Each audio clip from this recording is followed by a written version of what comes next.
Quiero saludar en esta tarde a todos mis hermanos en la fe.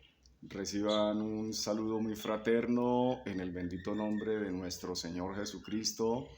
Me dirijo a todos ustedes en este día miércoles 12 de agosto del año 2026, aquí desde nuestra congregación en Piedecuesta, Santander, Colombia. Y saludo a todos mis hermanos en la fe, dándole las gracias al Señor porque hoy podemos acercarnos para poder compartir este mensaje maravilloso de la palabra del Señor.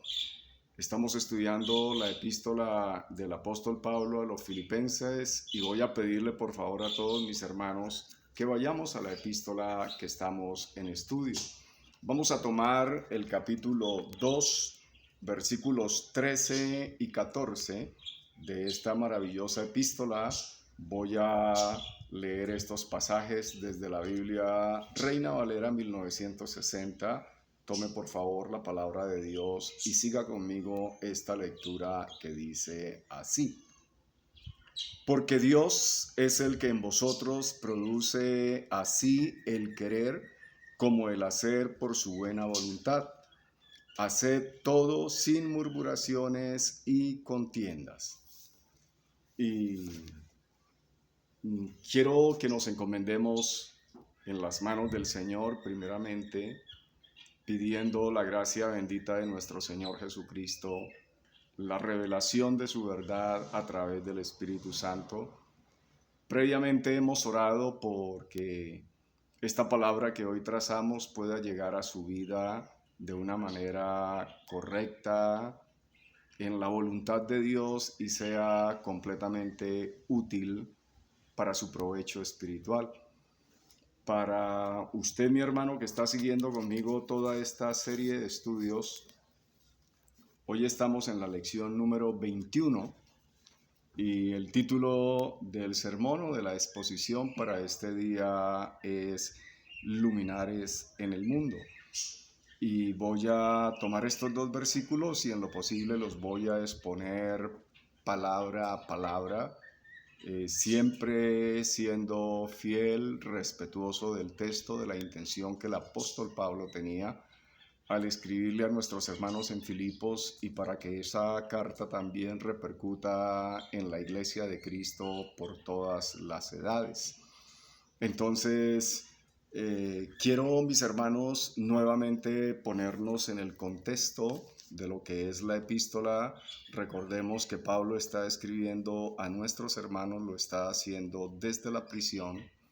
Pablo está alentando a todos los hermanos filipenses porque ha comenzado a levantarse el movimiento grande de los falsos maestros que quiere llegar a la iglesia, a dañar la iglesia.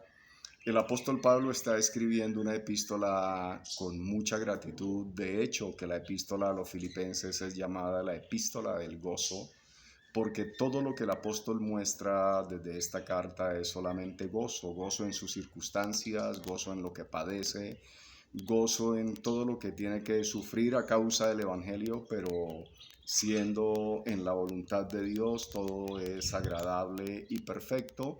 Y lo que va a hacer para este momento en el que estamos aquí tomando este capítulo, el apóstol está dando unas exhortaciones a la iglesia. Esto es diciéndole a la iglesia cómo se deben comportar, y lo que el apóstol Pablo les está diciendo es que ellos deben ser luz en un mundo oscuro. Para su momento, para su época, las circunstancias de vida, las circunstancias sociales, las circunstancias espirituales, morales de ese mundo muy probablemente eran muy similares a las de nosotros. Posiblemente esas personas vivían en niveles de corrupción mucho más altos que los que nosotros podemos experimentar en este tiempo. Y en medio de todo está la iglesia de Cristo. Y la iglesia de Cristo tiene que ser luz, por cuanto el Señor Jesucristo ha dicho que nosotros somos la luz del mundo. Y tenemos que ser luminares en medio de la sociedad donde nosotros estemos. No debemos convertirnos a nuestras sociedades paganas, a nuestras sociedades que están contaminadas por el mundo, sino que las sociedades que están así deben convertirse a nosotros que hemos sido transformados por la obra del Señor Jesucristo y que vivimos en el poder del Evangelio.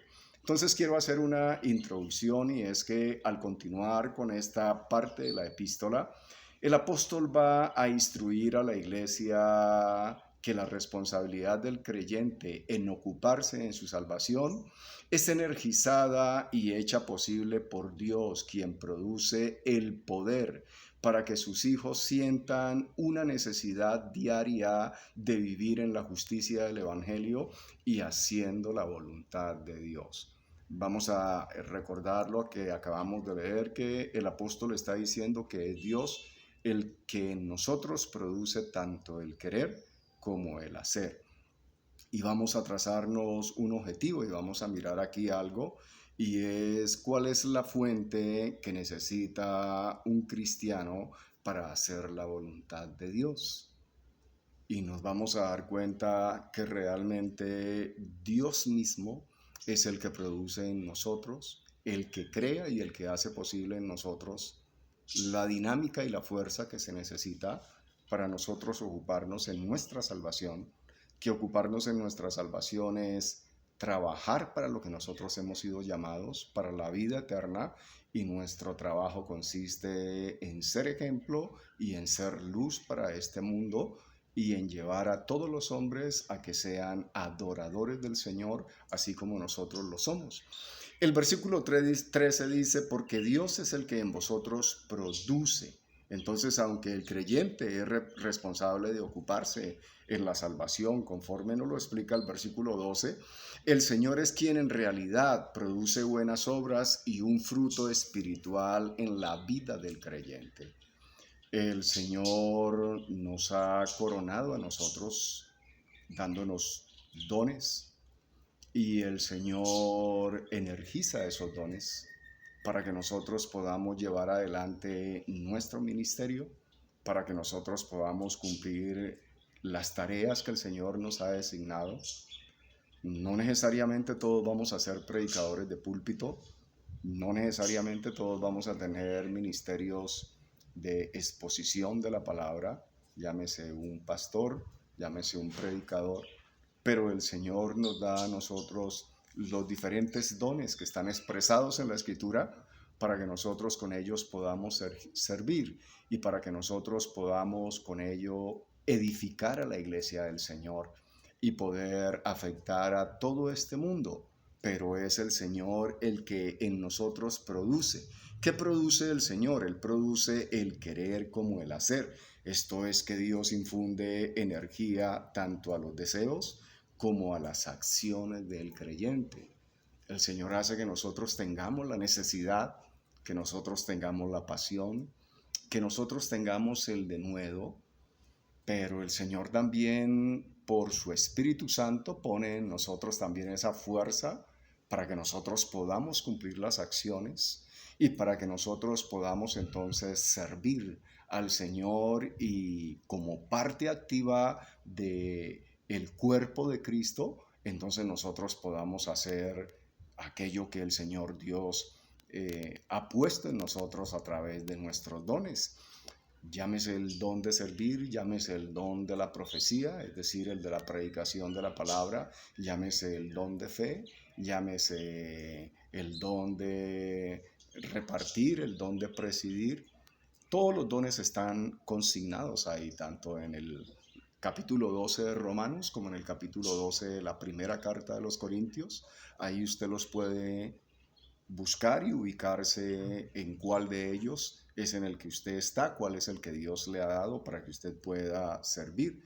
Entonces aquí la palabra griega que se traduce como querer indica que Dios no solamente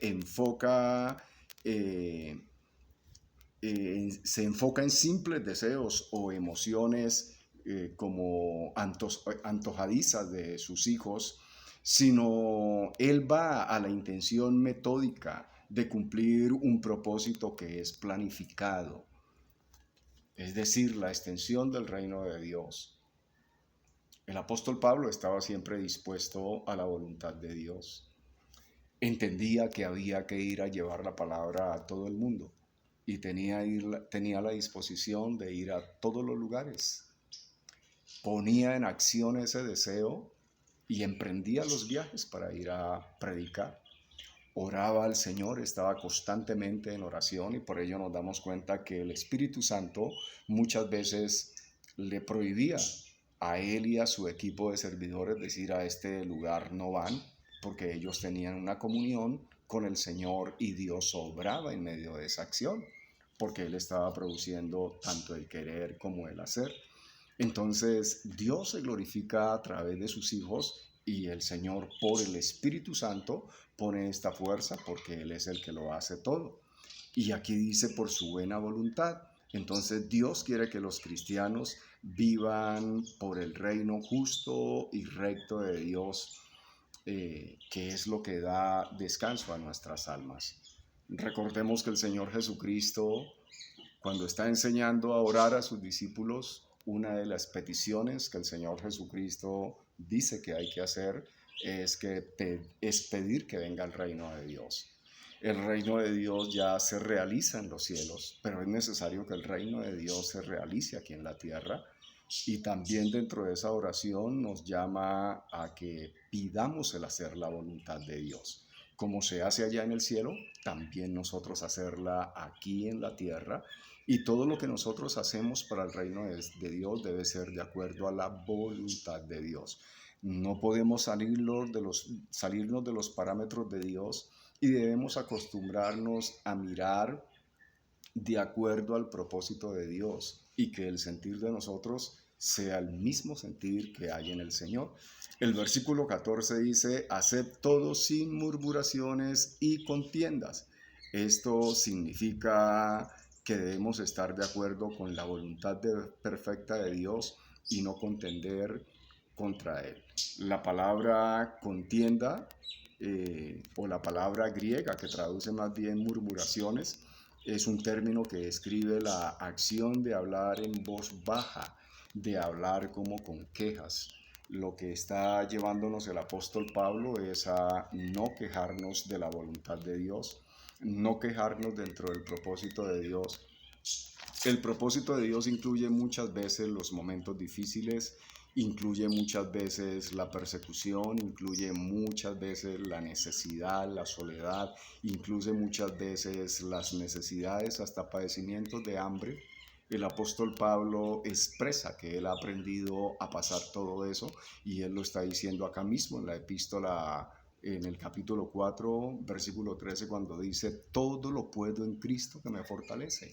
La fortaleza que el Señor da es para poder vivir todas esas situaciones de acuerdo a la voluntad de Dios y poder tener gozo en medio de las situaciones que nosotros pasemos. El Señor Jesucristo en el Getsemaní oró que no se hiciera su voluntad, sino que se hiciera la voluntad del Padre.